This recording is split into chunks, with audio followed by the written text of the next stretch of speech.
Saludos mis queridos amigos y seguidores de Misión Literatura, hoy con otro tema que espero que sea de su interés. El día de ayer estuve haciendo lectura en voz alta en la Academia de Belleza Aida Martinelli a todos sus estudiantes. Oiga, la pasamos genial, aprendimos muchísimas cosas. Yo cuando estoy con jóvenes me siento súper bien porque la verdad es que uno se contagia de esa energía, de esas ganas de hacer las cosas bien. Y yo hace unos días había estado, me dieron una manito aquí, porque para quien no está enterado, yo llevo un año ya dejándome crecer el cabello, no por moda, sino porque lo quiero donar. Entonces, tampoco es posible hacer un corte así particular porque tiene que alcanzar los 30 centímetros. Uf, todavía me falta. Entonces me hicieron así apenas un arreglito y me arreglaron la barba. Todo esto hecho por estudiantes de la academia. Y oiga, genial. Genial. Claro, es divertido. Yo hice un video, mira aquí en el canal de Misión Literatura, yo hice un video que habla sobre darle la oportunidad a los principiantes, porque de eso se trata también esto, ¿no? Que un estudiante tenga la oportunidad de hacer algo que normalmente no podría hacerlo o no podría arriesgarse a hacerlo sin la experiencia necesaria. Entonces depende de uno también brindarles esa experiencia. Yo me siento muy contento. He hecho varias visitas a la academia, conozco sus docentes, son gente increíble, de un humor maravilloso y son muy profesionales, muy competentes. De hecho, ayer antes de la lectura yo llegué, estaban en clase, yo siempre interrumpo clase, y estaban afeitando un globo. No, yo no soy capaz de hacer eso con una barbera, no, no, no. Realmente están haciendo las cosas bien. Y quiero advertir que yo no tengo ningún acuerdo eh, de de publicidad con ellos. Por supuesto que los voy a etiquetar aquí porque es que uno también tiene que ser agradecido ya que me dan la oportunidad de hacer mi trabajo, mi programa cultural en su institución. Y eso habla muy bien de una institución que llama a que la cultura entre en su programa académico. Hablábamos con los estudiantes que de pronto uno dice, pero ¿qué tiene que ver la literatura aquí con el cuidado personal, con la estética, con todo esto? Pues tiene mucho que ver porque esa es una profesión en la que siempre, siempre está la atención al público. Y aparte, pues cómo está el clima y cosas así que pues son charlas que no aportan absolutamente nada a nadie. Cuando una persona es culta, gracias a la lectura, no solamente tiene un amplio repertorio de charlas siempre, sino que puede motivar a otras personas a hacer cambios, ¿no? A leer un libro, a ver una película o solamente a enterarse de un tema en particular. Porque una persona que lee normalmente está llamando a otros a leer sin necesidad de decirles que lo hagan. Con que muestre su conocimiento, con que opine sobre algo, ya se sabe que esa persona, hombre, tiene una cierta autoridad y académica, intelectual, llámela como quiera, pero la lectura le da a uno esa autoridad. Entonces, ese fue el primer tema, por supuesto. Luego entramos en materia, hicimos la lectura de una leyenda que a mí me encanta, la leyenda de los dos lobos. Es una leyenda del pueblo navajo, si no estoy mal, y muy antigua. La primera advertencia que hago yo siempre es que pues una leyenda como empieza como literatura oral, es posible que de la primera versión a la última oral ya haya cambiado bastante porque los humanos cuando hablamos cambiamos, ¿cierto? Solo el hecho de usar un sinónimo ya es un cambio, o puedo olvidar un detalle, es una cuestión de memoria, o convenientemente oculto información o le agrego cositas. Entonces en la literatura oral pasa eso, ¿no? Que la imaginación y los recursos narrativos normalmente vienen a pasar por encima de la fidelidad de la historia, ¿no? Porque la fidelidad de la historia, pues, puede ponerse en entredicho. En segundo lugar, pues es interesante usar leyendas en las lecturas en voz alta porque los autores no son concretos, ¿sí? No se sabe quién es el autor, en este caso pues habrá sido algún indígena con seguridad, pero cuál, no, no tenemos ni idea. Hay leyendas contemporáneas que sí tienen autor y editorial y todo el tema eh, editorial que exige hoy en día la norma ISO para poder publicar. Pero en general una leyenda no tiene eso, entonces también da cierta flexibilidad para hacer cambios, para reducirlo, para, por ejemplo, adaptarlo a un público infantil, o a un público adulto, o adulto mayor, o un público extranjero, etc. Oiga, en la lectura que hice, la directora hizo este pequeño videíto así de unos segundos del momento en que empezaba yo a explicar el tema de la leyenda. Miremos ese momento especial. Y sobre todo, perdieron la noción de su pueblo. Esto significa que nosotros, cuando leemos la historia de ellos, estamos recuperando su memoria. Y eso es lo interesante de las leyendas, que estamos recuperando la memoria. Ojo que una leyenda sí es un cuento, pero no es una fábula. A ver, en la fábula los animales y los objetos hablan, eso es una fábula. Pero necesariamente, para que se llame fábula, tiene que tener un concepto de aprender algo, una moraleja, una cosa bonita ahí debajo. Ya que vimos esto, que por cierto les digo nuevamente que la pasamos muy bien, yo hice la lectura, son como unos 8 párrafos, tal vez 6. Y claro, hicimos el análisis porque pues esta leyenda trae un análisis como de moraleja, y entonces es necesario hacerlo. Pero yo no me centré en eso.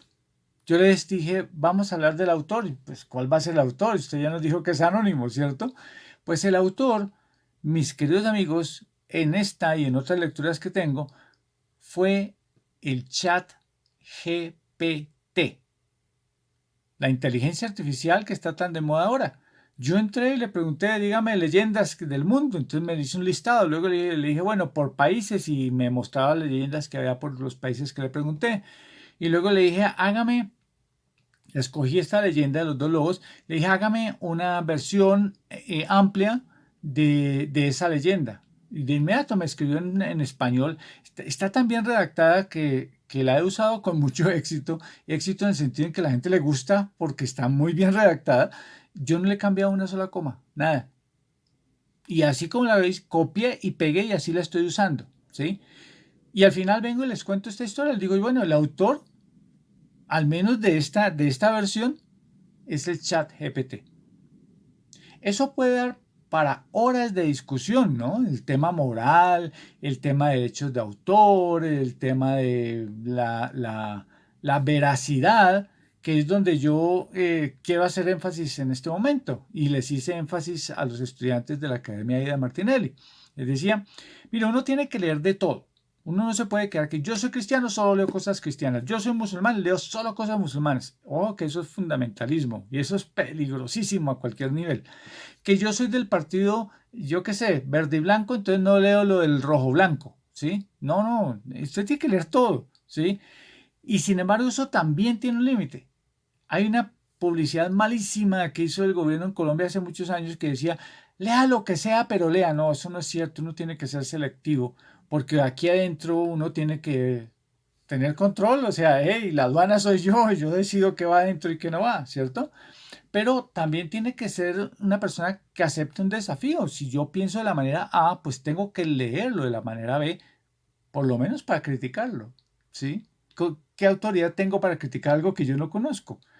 Es como el ateo que nunca ha leído un libro religioso, o que ha leído, yo qué sé, solo unos conceptos o algunos libros básicos, pero no ha leído el libro sagrado de una u otra religión. Y entonces dice que se declara ateo simplemente. No, pues lea hombre, porque si no, usted no es un ateo, es un ignorante.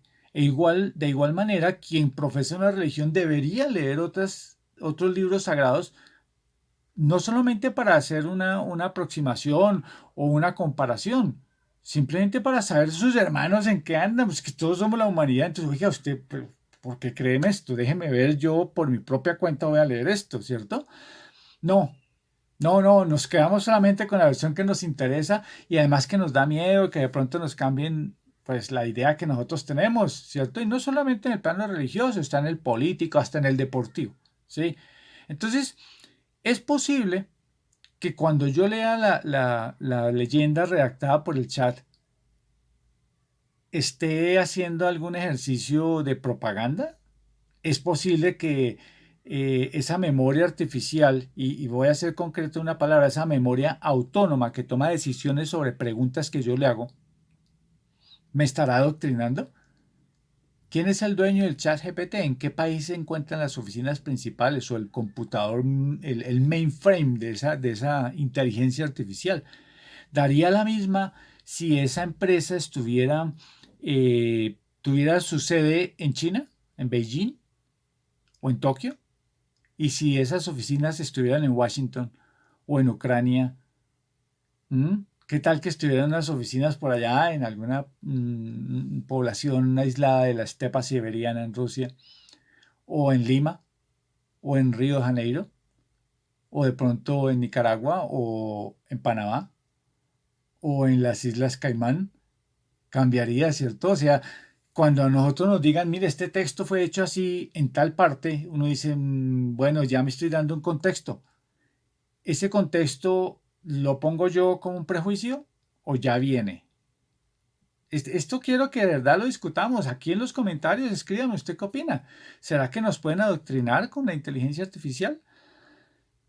La tarea que quedó es averiguar a ver si la versión que yo les estoy dando es la real. O sea, lo más lógico, lo mínimo que uno debería hacer es ir de inmediato y consultar en varias fuentes si la leyenda que yo leí de los dos lobos es la misma que la original. Y si tiene cambios que pueda yo decir que sean sustancialmente peligrosos, ¿cierto? Ya sea en posición religiosa, en posición política, moral, lo que usted diga. Sería muy bueno. Y es ahí donde nosotros como humanos tenemos una responsabilidad con nosotros mismos, si puedo llamarla responsabilidad moral. No comer cuento, no comer entero.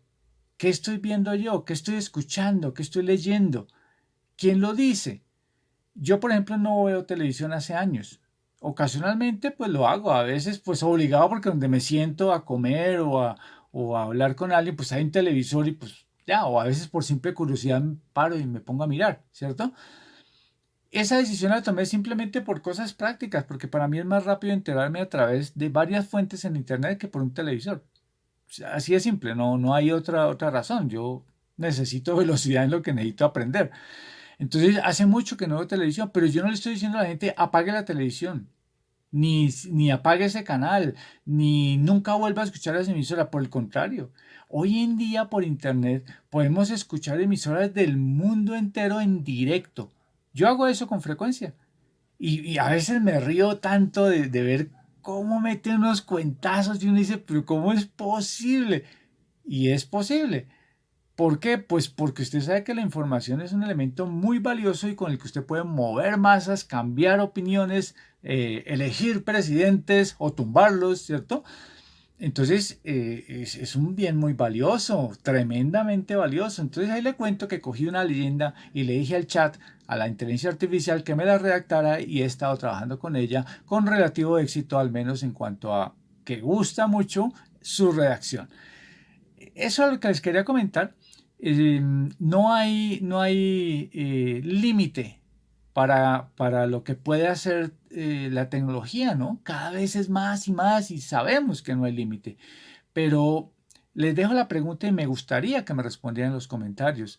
¿Será que podemos llegar a ser adoctrinados por esta inteligencia artificial?